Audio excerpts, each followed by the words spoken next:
राधे राधे दोस्तों, आज हम हरियाली तीज व्रत कथा सुनेंगे। देवी पार्वती अपने पूर्व जन्म में दक्ष प्रजापति की पुत्री सती थीं। उस समय दक्ष प्रजापति के विरोध और इच्छा विरुद्ध जाकर देवी सती ने महादेव से विवाह किया था। दक्ष प्रजापति भगवान विष्णु से देवी सती का विवाह करवाना चाहते थे, लेकिन देवी सती भगवान शिव को अपना पति मान चुकी थीं। अंत में पुत्री की खातिर दक्ष प्रजापति को भगवान शिव के साथ सती का विवाह करवाना पड़ा, लेकिन दक्ष प्रजापति फिर भी शिव विद्रोही बने रहे। एक समय दक्ष प्रजापति ने भव्य यज्ञ का आयोजन किया, जिसमें सभी देवी देवताओं, नाग, किन्नर, गंधर्व, ऋषियों को आमंत्रित किया। त्रिलोक में दक्ष प्रजापति के यज्ञ की चर्चा होने लगी। बात देवी सती के कानों में आई और वह दुखी हुई कि उनके पिता ने महादेव और उन्हें यज्ञ में शामिल होने के लिए आमंत्रित नहीं किया। इस बात से देवी सती को बहुत दुख हुआ और वह फिर भी बिना बुलाए पिता के यज्ञ में जाने की जिद करने लगी। महादेव ने देवी सती से कहा कि हे देवी, बिना बुलाए पिता के घर जाने से भी मान सम्मान की हानि होती है, इसलिए मेरी बात मानो और तुम भी ना जाओ। लेकिन देवी सती अपनी जिद में शिव की बात को मानने को तैयार न हुई और शिव से कहने लगी, आप भले ना जाएं, लेकिन मैं अपने पिता के यज्ञ में जरूर जाऊंगी। और वह शिव की आज्ञा के बिना ही मायके चली गईं।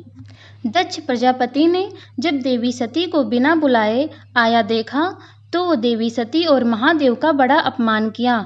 उस समय देवी सती को महादेव की बातों का स्मरण हो गया और अपनी भूल पर वह प्रायश्चित करने लगी।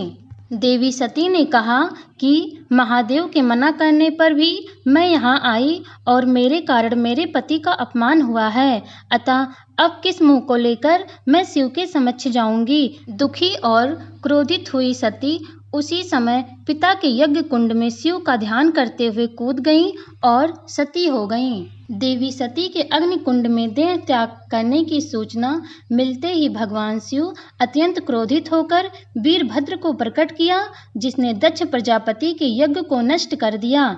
इसके बाद शिव जी घोर साधना में लीन हो गए।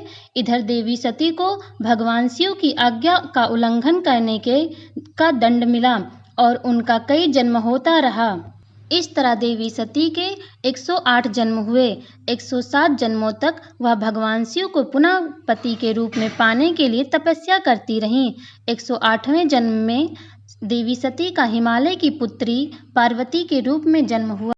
इस जन्म में देवी पार्वती ने भगवान शिव को पति के रूप में पाने के लिए सावन में मृत्तिका से शिवलिंग का निर्माण करके भक्ति भाव से शिव जी की पूजन किया और तपस्या में लीन हो गई।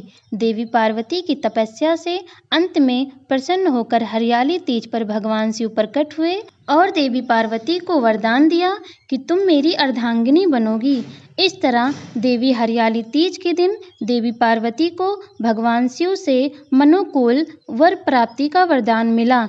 इसके बाद भगवान शिव ने देवी पार्वती के आग्रह पर कहा कि जो भी कुंवारी कन्या हरियाली तीज का व्रत करके भगवान शिव और देवी पार्वती की पूजा करेगी, उसे कामना के अनुसार सुयोग्य पति की प्राप्ति होगी और जो सुहागन महिला हरियाली तीज का व्रत करेगी, उनका वैवाहिक जीवन प्रेम और सुख से भरा रहेगा। पूरा कथा सुनने के लिए धन्यवाद। अगर आपको कथा अच्छी लगी हो तो लाइक और शेयर करना ना भूलें और चैनल को सब्सक्राइब करें। राधे राधे।